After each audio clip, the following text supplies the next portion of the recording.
Jadi berkaitan dengan informasi tentang adanya perbuatan laporan terdakwa Nikita Mirzani ke KPK tentang perihal bukti rekaman yang mengarah kepada dugaan penyuapan yang katanya dilakukan oleh klien kami kepada APH. Saya pikir itu hal wajar ya, itu langkah hukum yang wajar, karena memang harus seperti itu untuk membuktikannya, bukan menciptakan satu skenario yang bertentangan dengan hukum acara dalam persidangan. Ya, jadi kalau kita melihat dalam setiap persidangan, majelis hakim melalui ketua majelis kan selalu menyampaikan itu. Ya, kalau ada ditemukan dugaan transaksional ya, dalam proses hukum ini, silahkan laporkan. Ya, saya pikir ketua majelis hakim kan menyampaikan itu tidak secara tersembunyi-sembunyi, tapi menyampaikan itu secara terbuka dan terang benderang di persidangan yang dibuka secara umum. Ya, jadi itu sudah pantas dilakukan oleh terdakwa Nikita Mirzani, tetapi itu harus dibuktikan ya, karena kalau tidak dapat dibuktikan, ya ini sudah akan menjadi satu fitnah yang nyata ya kepada pihak penegak hukum maupun kepada klien kami ya, karena sampai dengan saat sekarang ini kami sudah berkomunikasi dengan klien kami. Klien kami menyatakan itu hal yang tidak benar ya. Jadi apalagi rekaman yang diberikan oleh terdakwa Nikita Mirzani kepada majelis hakim melalui bentuk flash disk itu belum kami dengar. Tapi ada juga yang sudah beredar di media sosial soal rekaman yang kami sendiri ya sebagai penasihat hukum dari Reza Gladys tidak mengetahui dan tidak mengenal itu suara siapa.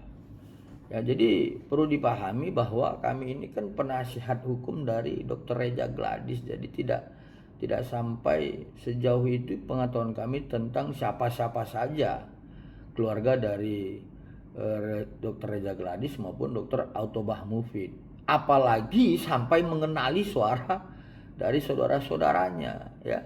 Jadi kami tidak mau berkomentar lebih jauh terhadap itu.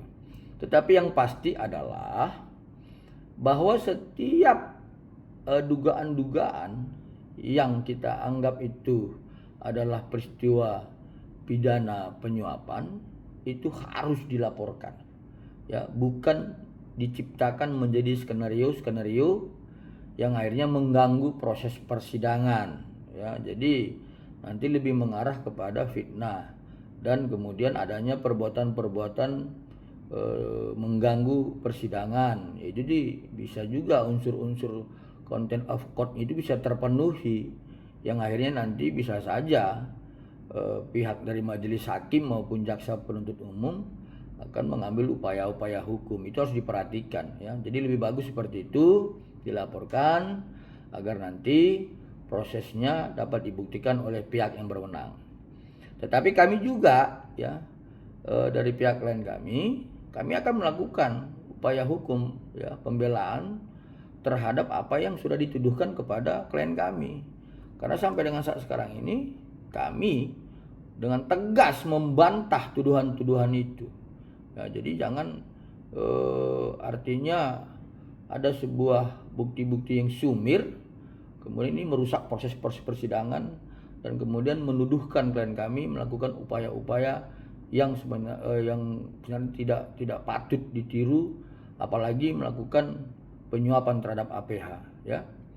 Kemudian tentang keterangan dari saksi ya yang dihadirkan oleh jaksa penuntut umum yaitu Dr. Samira, saya jadi bingung juga yang menanggapinya.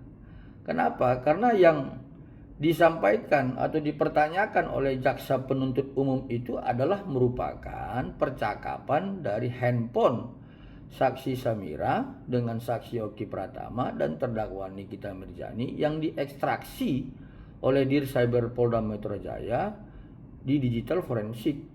Jadi itu kan sudah merupakan bukti yang saklek ya, yang tidak bisa berubah. Tapi kalau kemudian saksi Samira membantah itu, ya terserah.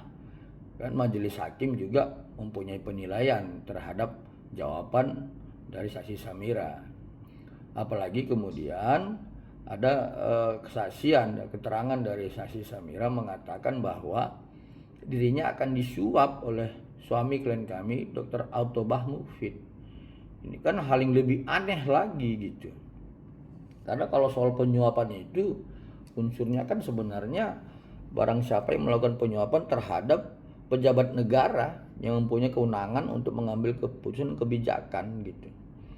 Tetapi apakah status kedudukan hukum saksi ini, ya, Dr. Samira merupakan pejabat negara sehingga dapat dikatakan itu adalah penyuapan?